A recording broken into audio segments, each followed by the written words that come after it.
como digo, nuestros amigos y amigas en México, pues nuestro apoyo, que el día 19 de septiembre se produjo ahí un terremoto, creo que hubo 2 fallecidos, y, y la verdad es que siendo de magnitud 7,6 y además parece que fue muy superficial, pues la verdad es que casi que sorprende incluso que no haya sido mayor la tragedia, ¿no? Porque suelen, bueno, desconozco los detalles de la geografía, las poblaciones y demás, pero bueno, luego también los daños materiales pues también han sido cuantiosos, ¿no? Así que mucho ánimo, esperamos que todos nuestros amigos allí estén bien y que no se hayan visto afectados, ni en lo personal ni en lo material, eh, y mandarles mucho ánimo.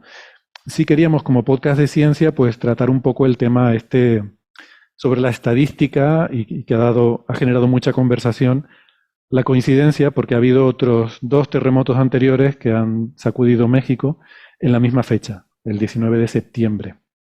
Entonces, es un tema que ha generado mucho debate sobre si puede haber alguna relación causal entre la fecha y estos eventos, estas sacudidas de la Tierra, si puede haberla y si efectivamente eh, esto se ha dado, ¿no?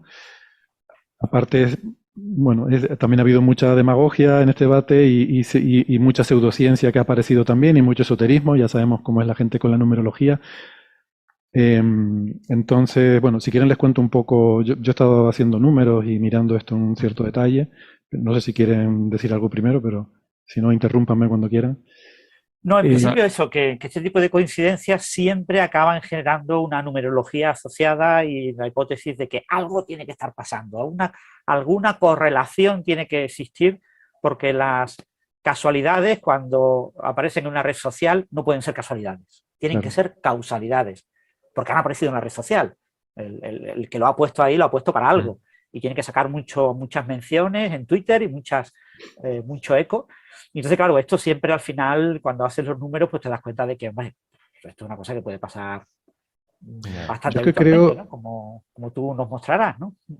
creo que es algo muy humano, en el sentido de que, o sea, nuestro cerebro, básicamente el desarrollo de nuestra inteligencia al final viene casi que condicionado, o impulsada o motivada por reconocer patrones. O sea, nuestro cerebro está hecho para reconocer patrones, para reconocer caras, para asociar e incluso intentar hacer predicciones en base a lo que vemos que ha ocurrido, ¿no?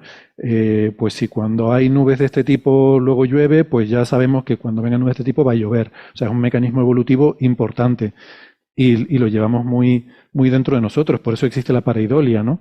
En todas partes vemos patrones conocidos. Estamos biológicamente programados para ver patrones y por eso tenemos que valernos de matemáticas y de estadística para poder confrontar nuestras percepciones con la realidad, porque si no nos podemos dejar rápidamente engañar y ver caras en una mancha de humedad o en una pared de gotelé o, o ver, no sé, loros en el fondo cósmico de microondas, ¿no, Francis? Cosas así. Es Sí, habitual y una ver, mula, ¿eh? Y una mula también. una mula también, efectivamente, sí, sí. Es habitual ver patrones en el ruido. Entonces, ¿esto es un patrón en el ruido o no? En primer lugar, yo les recomendaría una referencia que igual la hemos nombrado aquí alguna vez. Hay un paper, hay un artículo científico que justamente trata con este problema. Es anterior a este terremoto, es del año, no tengo aquí el año, del 2018, ¿no? 2018, por ahí, de una autora que se llama Susan, no sé cómo se pronuncia el nombre, supongo que Huff o algo así. Y el título es justamente ¿ocurren los grandes terremotos de magnitud mayor o igual que 8 en días del calendario preferidos o del ciclo lunar? Y es posible que lo hayamos comentado alguna vez porque es el artículo con el mejor abstract, el mejor resumen de la historia. Lo tenemos puesto ahí en las referencias. Saben, el abstract es ese párrafo de resumen, ¿no? Donde se hace un resumen de lo que pone el artículo. Bueno, el título es esta pregunta y el resumen es no. Y ya está, queda Ya. perfectamente claro. Aunque ese sería para terremotos más potentes que el de estos Sí, días. Bueno, los de estos días, porque ha habido réplicas. es cierto, este es para el magnitud 8. Sobre el tema de este terremoto en México, hemos visto por ahí, he visto en redes sociales algún cálculo que ponía algún matemático que daba que esta coincidencia de que en toda la historia, o sea, en toda la historia de terremotos registrados en México, ha habido, bueno, hay unos 80 y pico, si miran la lista en la Wikipedia, de esos 80 y pico, de magnitud mayor que 7, que podemos decir, poner ahí el listón de 7 para arriba, ya es una barbaridad de terremoto, pues de esos hay 67 registrados, ¿vale? Muchos. Claro, México es un país muy grande, un territorio muy grande, y está además ahí al lado del cinturón de fuego, el anillo de fuego del Pacífico. O sea que, igual que pasa con Chile, por ejemplo, pasa lo mismo, ¿no? Está en un sitio muy geológicamente activo y entonces es normal que ocurra esto. Además, al ser un país tan grande en extensión, pues es normal que ocurra. También a veces influye la política en estas cosas, porque uno pensaría a lo mejor si en vez de las fronteras ser como son, pues México fuera un país, la cuarta parte de tamaño que tiene, pues a lo mejor los mexicanos no se estarían preguntando por qué hay tantos terremotos en su territorio, ¿no? Porque claro, a lo mejor algunos de estos habrían caído en otros países vecinos en ese mundo paralelo virtual en el que México es más pequeño. Pero bueno, hay 67 terremotos registrados con magnitud mayor que 7. Entonces, como digo, he visto por ahí alguien ponía algún cálculo, creo que de un matemático de la UNAM, la Universidad Autónoma de México, que llegaba a la conclusión de que la probabilidad de 3 terremotos en una misma fecha era del orden de la 10 milésima, ¿no? De 7 10 milésimas o algo así. Y yo he reproducido ese cálculo, me sale también aproximadamente lo mismo, a mí me salen como unas 8 10 milésimas. Y es el cálculo que tú obtienes, o sea, esto si, a ver si alguien que sepa un poco de estadística, ves este problema y dices, vale, aquí lo que tengo es una distribución de probabilidad uniforme, en la que en principio voy a suponer que un terremoto puede ocurrir en cualquier día del año en el calendario, hay 365 días, pues la probabilidad de que ocurran 1, 2 o 3 terremotos en una fecha dada, pues me viene dada por una distribución de Poisson, que es lo habitual en estos casos. Y si tú aplicas eso, que de hecho además fue lo primero que hice yo también, pues te sale algo así, ¿no? A mí me salía 7 10 milésimas también. Y esto no es que esté mal, o sea, es correcto este cálculo. Lo que pasa es que esta respuesta correcta es una respuesta correcta a una pregunta que me parece que no es la pregunta relevante que tenemos que preguntarnos cuando pensamos en esto. Y creo que la pregunta relevante que hay que hacerse no es exactamente esa, de cuál es la probabilidad de que en una fecha ocurran 3 terremotos y tal, sino que es algo que tiene que ver con, y además es muy, muy simpático porque esto es un problema que tiene un nombre propio en matemáticas, que se llama el problema del cumpleaños, que no sé si les suena, es uno de estos juegos matemáticos que se han hecho famosos porque la solución es paradójica, en el sentido de que es muy contraintuitiva. Tú lo que quieres saber no es cuál es la probabilidad de que ocurran 2 o 3 terremotos en tal fecha, sino cuál es la probabilidad de que entre 67 terremotos haya 2 o 3 que coincidan en fecha. Que no es lo mismo. Parece lo mismo, pero no es lo mismo. Y este problema del cumpleaños, tal como estaba formulado, se formuló en los años 1930, es si un profesor tiene una serie de alumnos en una clase, cuál es la probabilidad de que 2 alumnos cumplan año el mismo día en una clase. Porque resulta que eso es relativamente habitual. O sea, nuestros escuchantes que sean docentes se habrán dado cuenta de que muchas veces en su clase hay alumnos que cumplen año el mismo día. Y si uno lo piensa, dices, bueno, así de forma naif, de forma inocente, ¿cuál es la probabilidad, digamos, para tener una probabilidad del 50% de que en una clase haya 2 alumnos que cumplan el mismo día? ¿Cuántos alumnos tendría que haber? Y uno pensaría, pues si hay 365 días en el año, para que haya una probabilidad del 50%, pues tendrán que ser la mitad, pues 182 alumnos en una clase. Pero claro, no hay clases. A ver, mira que en España tenemos problemas con el número de alumnos en clase, pero no estamos tan mal. Y aún así es muy habitual que en las clases haya alumnos que cumplen el mismo día, ¿no? Bueno, pues resulta que cuando te haces la cuenta de este problema del cumpleaños, y tú coges y dices, yo tengo una serie de... Bueno, cuando te haces la cuenta, ¿sabes cuál es el número que sale? Es que es muy sorprendente, por eso es un poco paradójico y por eso se ha hecho famoso. El número es 23. 23. Si tú tienes 23 alumnos en una clase, la probabilidad de que haya 2 que cumplan el mismo día es del 50%. a pesar de que hay 365 días en el año. Y esto es sorprendente y, como digo, pues Ujú. fue un problema matemático sobre el que se debatió bastante. Pero te haces el cálculo y es así, y el cálculo es muy sencillo de hacer. Lo que tienes que ver es coger todas las posibles parejas de alumnos que puedes formar en la clase y ver cuál es la probabilidad de que en cada una de las parejas coincida su cumpleaños, ¿no? Entonces, ¿qué pasa? Que con 23 alumnos tú puedes formar muchas parejas. O sea, esto es aquello, los que a lo mejor, los que cogieron ciencias puras igual se acuerdan en lo que antes era Combinatoria. COU, que se hacía lo de las combinaciones, ¿no? N elementos tomados de dos en dos. Pues yo tengo 23 alumnos tomados de dos en dos, eso da, a ver, lo tengo por aquí, es n multiplicado por n menos 1 dividido por 2. Eso da 253 posibles parejas de alumnos. 253. Entonces, aunque el número de alumnos es relativamente bajo, es 23, hay 253 posibilidades de que puedan compartir cumpleaños. Y entonces, eso es lo que hace que con relativamente pocos alumnos pueda haber coincidencias de cumpleaños. O sea, la clave no es cuántos alumnos hay, sino cuántas parejas puedes formar de alumnos. Y aunque la probabilidad de que cada pareja comparta el cumpleaños es baja, como tienes 253 parejas de alumnos posibles, se compensa una cosa con la otra, ¿no? Y nada, eso es un cálculo que es muy sencillo de hacer, este problema del cumpleaños. Simplemente es la combinatoria, o sea, ver cuántas parejas puedes formar, que eso es muy conocido, es eso del el paréntesis con el n arriba y el 2 abajo, ¿no? Es un numerito que es muy sencillo de calcular.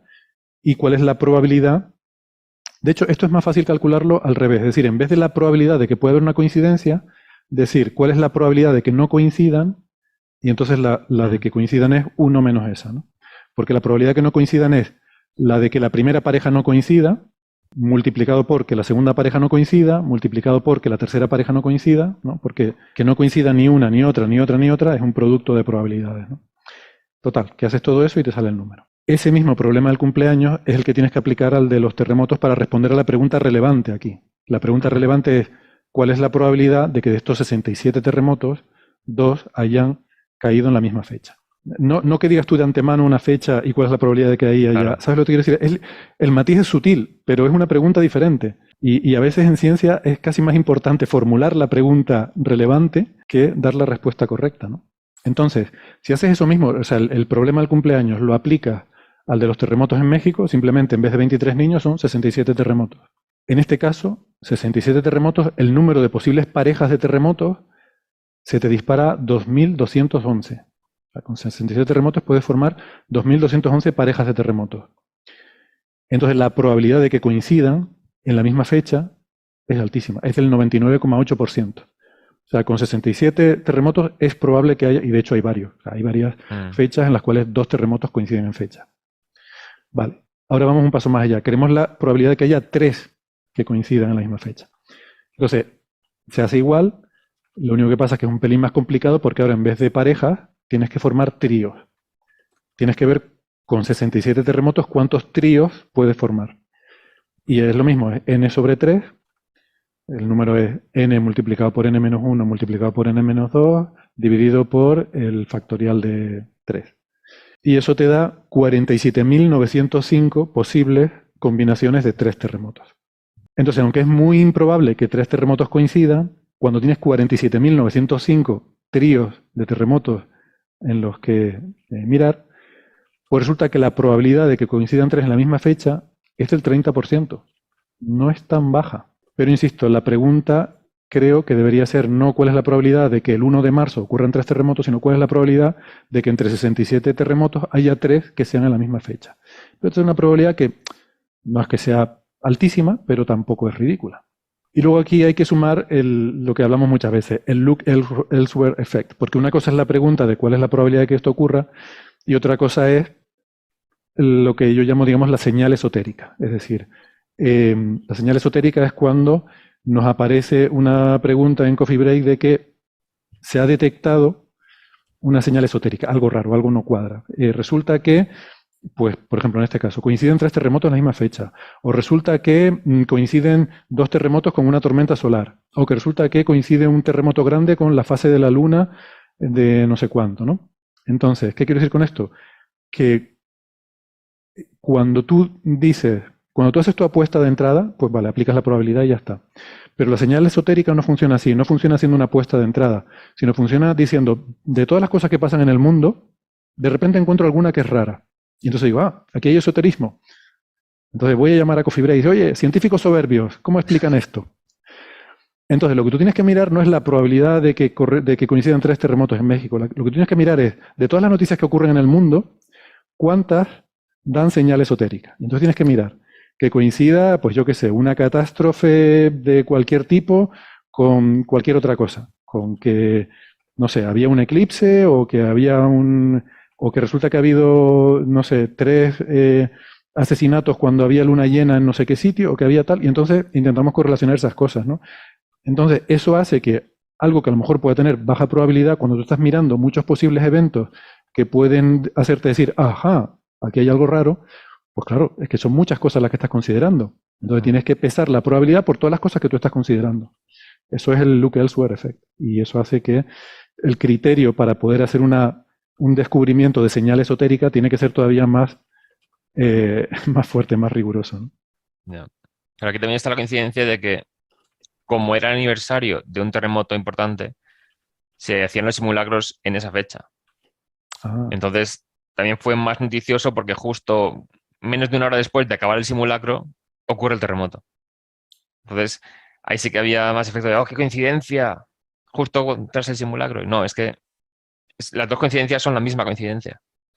Claro. Que se hacía el simulacro en esa fecha por ser el aniversario. Así que bueno. Sí, También había gente que diciendo, todos los años el 19 de septiembre. Y todos los años no, solo ha sido 3 veces. Pero ya se va acumulando, todos los años pasa, se forman los memes. 3 veces a lo largo de toda la historia. Quiero decir que a medida que la historia vaya avanzando, irá habiendo más coincidencias de terremotos. Bueno, de los registros, ¿no? Esos son datos, ¿no? Están publicados en una web y no sé cuál es el primer año, pero no debe ser mucho antes de este siglo. No, en 1800 y pico lo que hay registrado, que claro, según te vas yendo hacia atrás, son solamente los más grandes los que quedan registrados, ¿no? Sí. Pero claro, en la prehistoria habría terremotos también. Quiero decir que si pudiéramos tirar para atrás 1.000.000 de años el registro, estarían todos los días del calendario llenos de terremotos, ¿no? Y fijaros que si ponemos el corte en magnitud 8, solo hay uno. Si ponemos el corte en 7,5, tenemos 2. Y si ponemos el corte en 7, tenemos la coincidencia de 3. Sí. ¿Vale? Porque uno es de magnitud 8,0, el otro es de magnitud 7,6 y el otro de magnitud 7,1. Claro. Es decir, que depende de dónde tú pongas el corte de magnitud, te coinciden más o menos. Si pones el corte de magnitud en 6,5, pues probablemente aparezca alguno más. Claro, empezaron a salir réplicas también en el mismo sitio que tenían menos magnitud y aumentaron el número de coincidencias. Luego hay otra cosa aquí con todo esto, ¿no? Que es que, claro, cuando hablamos de coincidencias en fechas, estamos discretizando en una red que es la de los días del año, pero que eso es una división humana. Claro. Es decir, el día empieza en la hora 0 y termina en la hora 24. Si hubiera, por ejemplo, un año, un terremoto que ocurrió a las 23:50 de un día y otro al día siguiente, pero a lo mejor a las 00:20, dice, oye, esos dos están muy cerca, pero los ha separado en días diferentes por una separación humana. Yeah. Entonces, a lo mejor yo propongo que no los agrupemos solo, que no nos fijemos solo en el día del calendario, sino decir, vamos a ser más flexibles, vamos a permitir un día antes y un día después, por si acaso haya habido veces en las que tengas uno más cerca y tal. O sea, coincidencias cercanas en el tiempo, más o menos un día, ¿vale? Y ver qué terremotos encontramos ahí. Pues resulta que pasa una cosa alucinante, que la gente no sé si se ha dado cuenta. Resulta que la mayor coincidencia, en la que coinciden 4 terremotos, no es en septiembre, es en torno I kid you not, en torno al 5 de mayo. El 5 de mayo es el Día Nacional de México, ¿vale? Vale, hacen un fiestón tremendo, de hecho en todo el mundo. En Estados Unidos había el 5 de mayo, era el día de fiesta, tal. Es un fiestón muy grande, pero no para tanto, ¿vale? No. Y ahí, fíjate, el 5 de mayo de 2011, el 3, bueno, perdón, es claro, sería el 4 de mayo más o menos un día. Hay 2 5 de mayo, en 2011 y en 1854. Hay un 4 de mayo en 1820 y un 3 de mayo en 1887. Ahí lo dejo. Como señal esotérica me parece que este es más relevante porque además tiene la coincidencia con el Día Nacional del país. No digo nada. Nada, dentro de nada en redes sociales habrá otro boom y estará todo el mundo encantado el próximo 5 de mayo a ver si hay o no hay terremoto, y lo mismo lo hay y te reivindican como un gran predictor de terremotos en México. Sí, sí. Bueno, de momento yo creo que ya con esto puedo conseguir un montón de clics, ¿no? Lo pongo por ahí en alguna cosa de estas de clickbait, ¿no? Y me haré famoso, ¿no? Poniendo esto de... Pero ponlo con otro nombre, ponlo con nombre falso. Vale, con un seudónimo, ¿no? Ya les pediré consejo. Bueno, pues nada, o sea, me parece que es interesante hablar de estas cosas por entender un poco mejor, porque, a ver, es verdad que es chocante, es llamativo. Y de hecho esto del problema del cumpleaños se considera una paradoja porque es contraintuitivo. O sea, nos parece raro, nos parece chocante que con 23 niños tú ya tengas el 50% de probabilidad de que coincidan los cumpleaños, ¿no? O sea, que es normal que haya esta duda. Y bueno, es importante hablar de estas cosas y de que tenemos en general el ser humano tenemos una relativamente mala comprensión porque no estamos hechos para eso. O sea, nuestro cerebro está hecho para otras cosas. No percibimos bien las relaciones, las probabilidades y los riesgos que hemos hablado muchas veces, ¿no? Yo di clase ya hace muchísimos años, fue en 1996, curso 96-97, de métodos estadísticos, una asignatura de estadística para ingenieros. Y claro, bueno, yo por innovar un poco respecto a lo que se contaba, pues conté muchas de las paradojas de la teoría de la probabilidad y de la estadística en la asignatura, un poco pues para hacer pensar a los alumnos, ¿no? Como lo del Monty Python, esto del cumpleaños y muchas más, ¿no? El Monty Hall. Mi fuente principal fue un libro que se llama The Art of Probability, el arte de la probabilidad, de Richard Hamming, que es un libro que recomiendo a todos los oyentes, está muy bien. Es un pelín avanzado porque algunas partes utilizan desarrollos en serie, integral, para calcular probabilidades. Son cositas como muy curiosas. Y el libro, básicamente eso, es comentarte todas las cosas estas, entre comillas, paradójicas, entre comillas, curiosas de la probabilidad de la estadística, que bueno, que muchas veces pues van apareciendo espulgareadas en diferentes libros, y esto pues es un libro que los detalla y que avanza hasta límites bastante complicados. Así que recomiendo este libro de Hamming, El arte de la probabilidad. Bueno, hay varias personas en el chat indicando que el 5 de mayo en México no se celebra tanto, que es más de Estados Unidos y tal. Sí, es verdad. Que es el 16 de septiembre el día más importante. Vaya, pues también cerca de esto. Ya. Pues tienes que buscar el 17 de septiembre, te ha tocado esto. La vamos a liar. 16. Porque, bueno, todo esto lo decía también porque también había gente que lo pretendía hilar con el equinoccio. Tú dices, pero si el equinoccio es 2 días más tarde. Dice, bueno, pero más o menos. Bueno, pues si estamos más o menos un par de días, pues entonces... Aumenta la probabilidad muchísimo. Claro, entonces la del 5 de mayo a mí me parece mucho más, por lo menos más divertida. Francis, iba a decir que dijiste Monty Python, que está genial, me encanta mencionar Monty Python, pero creo que te referías al Monty Hall. El problema del Monty Hall. Sí. Perdón. Se me ha cruzado. Sí, es mi favorito, a mí me encanta el Monty Hall. Lo recomiendo a los oyentes, si no lo conocen, que lo busquen en internet, porque es uno de esos problemas que es súper, que te explota la cabeza, de esos problemas matemáticos muy, muy curiosos. Bueno, pasamos de tema entonces. Y yo sigo con coincidencias inquietantes.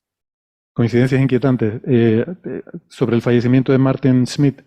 Sí. Vale. Pues nos lo quieres contar porque fue el descubridor de los cuásares, ¿no?